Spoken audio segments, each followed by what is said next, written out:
Well, I'll tell you why. I'm going to fit architraves around these front windows because the original framework very thin and it just doesn't look quite right to suit the house. So these pieces here are to form a base to put the architrave on. And it'll go on there, something like that. And take up the gap. And sit that on there and put it all around, and that'll give the windows and front door a nicer look. All these gaps here I'll fill with expanding foam, and that'll end up like these corner trims. That'll fill up, and once it's finished expanding, you cut it off with a knife and run a little layer of gap filler over the top and smooth it out, and then paint over it, and it comes up a treat. Keeps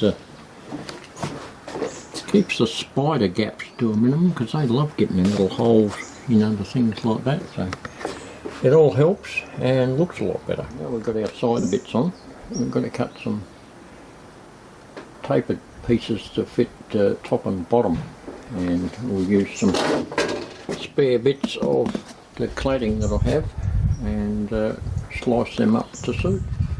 Right, so I've finished all the architrave around the windows and the front door, and what I used was treated pine, which is good for outside, it won't rot, and it's very hard to buy any architraves in treated pine. All you can get is MDF, which is no good for outside, and just soak up the water and swell up and fall to bits and be a waste of time and money.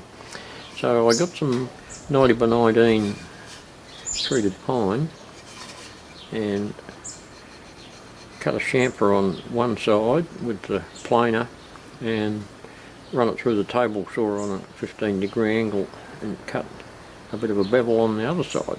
So we ended up with something that resembled some sort of an architrave. So they're all finished. So I've put all my spaces in behind there to take up the gap, and the next step is to fill up all the gaps with this stuff, expanding foam. So the idea is to shake it up, put the nozzle on and apply it upside down. Now this stuff expands to about 3-4 times the size of whatever you put in the hole, so it fills up all the gaps.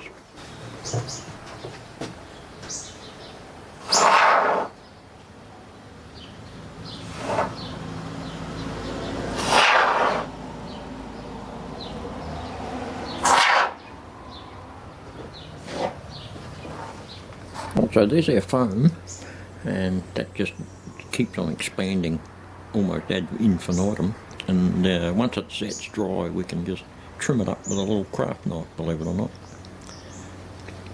And then we're just about ready for painting. Get onto it with a bit of gap filler just to touch things up beforehand, and off we go. And use the rest of the can up on the gaps on the corners around the back of the house. And over this side, finish them off. Used a bit of another can that I used previously on the bottom there. So, well, they all had to be done sooner or later, so might as well use up what we've got. Get them done now. Right, as you can probably see, the foam has stopped expanding and set. So now we've got to trim all the excess off, so we can end up with a flushed edge down there eventually, once we put a little bit of filler in it afterwards. But first step is to trim off all the excess stuff here.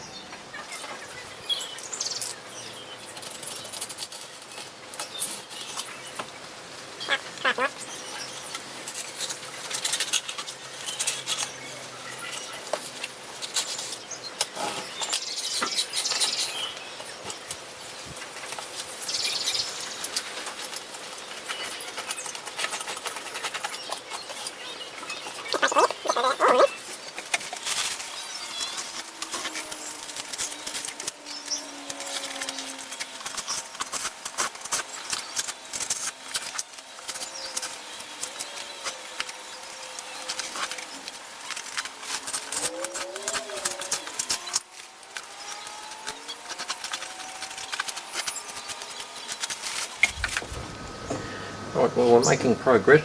I've started to get undercoat on the architraves and filling in the gaps here with filler.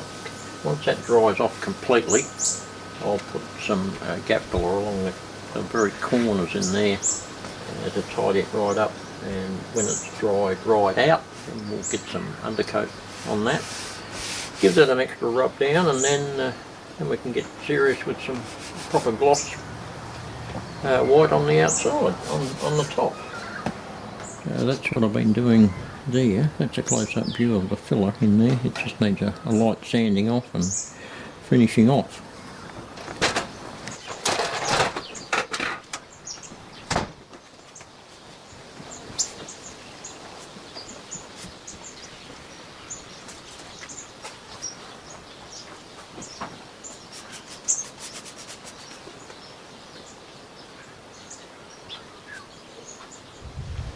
So I've finished painting the windows and the door there. We'll get a closer look at the minute.